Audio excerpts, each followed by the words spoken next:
সম্মেলন ডেকেছে বৈষম্য বিরোধী ছাত্র আন্দোলন। জুলাই গণ অভ্যুত্থানের শক্তি থেকে নতুন রাজনৈতিক ছাত্র সংগঠন গঠনের প্রক্রিয়া জানতে আজ সোমবার বিকালে 4টায় ঢাকা বিশ্ববিদ্যালয়ের মধুর ক্যান্টিনে এই সংবাদ সম্মেলন অনুষ্ঠিত হবে।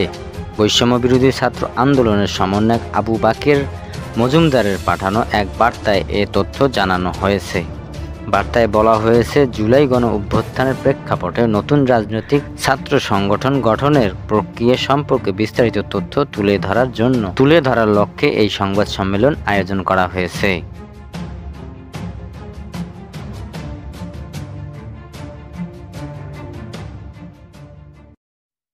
চলতি মাসের শেষের দিকে নতুন রাজনৈতিক দল গঠন করতে যাচ্ছে ছাত্র জনতার গণ অভ্যুত্থানে গড়ে ওঠা প্ল্যাটফর্ম বৈষম্য বিরোধী ছাত্র আন্দোলন।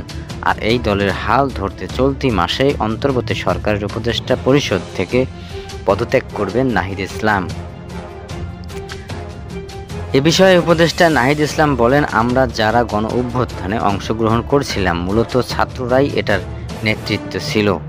ছাত্র এবং গণ অভ্যুত্থানের নেতৃত্বে একটা নতুন রাজনৈতিক দলের পরিকল্পনা বা আলোচনা রয়েছে। সেই দলে যদি অংশগ্রহণ করতে হয় তবে অবশ্যই সরকারে থেকে সেটা সম্ভব না। সেই দলে যদি আমি যেতে চাই তবে সরকার থেকে আমি পদত্যাগ করব।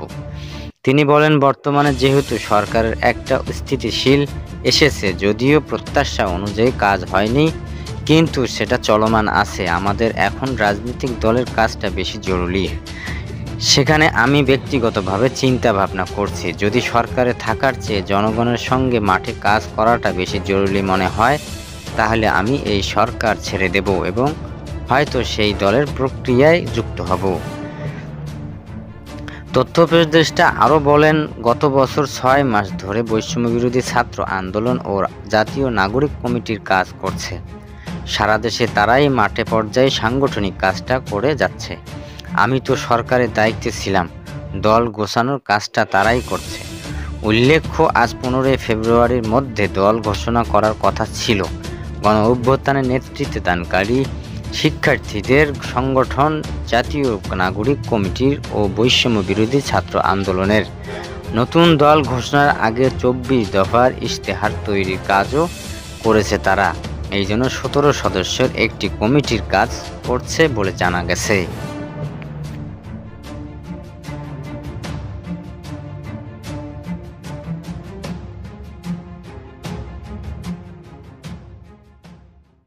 জাতীয় ঐক্যমত্য কমিশনের বৈঠকে আওয়ামী লীগ নিষিদ্ধের আহ্বান জানিয়েছেন বলে জানালেন বৈষম্য বিরোধী ছাত্র আন্দোলনের আহ্বায়ক হাসনাত আবদুল্লাহ। হাসনাত আবদুল্লাহ বলেন, আমরা বৈষম্য বিরোধী ছাত্র আন্দোলনের পক্ষ থেকে একটি বিষয় ক্লিয়ার করেছি, যে নৌকায় ডুবে গেছে তা আর কখনো আসবে না। আওয়ামী লীগ পরবর্তী বাংলাদেশের অপ্রাসঙ্গিক। আমরা সরকারের প্রতি আহ্বান জানিয়েছি যেন আইনি প্রক্রিয়ার মাধ্যমে আওয়ামী লীগকে নিষিদ্ধ করা হয়। তিনি বলেন, আওয়ামী লীগ নিষিদ্ধ করার প্রথম ধাপ হিসেবে আমাদের নিবন্ধন বাতিলের প্রস্তাব দিয়েছি। বৈষম্য বিরোধী ছাত্র আন্দোলনের আহ্বায়ক বলেন, আওয়ামী লীগকে যে অপসারণের ধারা বজায় রেখেছিল তা আমরা আর চাই না। আর অপশাসন দূরীকরণে যে সংস্কার তা সব রাজনৈতিক দলকে বজায় রাখতে হবে, কারণ বর্তমান প্রজন্মের কাছে এটা তাদের দায়ভার। এর আগে আজ বিকেলে 3টার পর রাজধানীর ফরেন সার্ভিস একাডেমিতে রাজনৈতিক দলের প্রতিনিধিদের সঙ্গে জাতীয় ঐক্যমত্য কমিশনের সংলাপ শুরু হয়।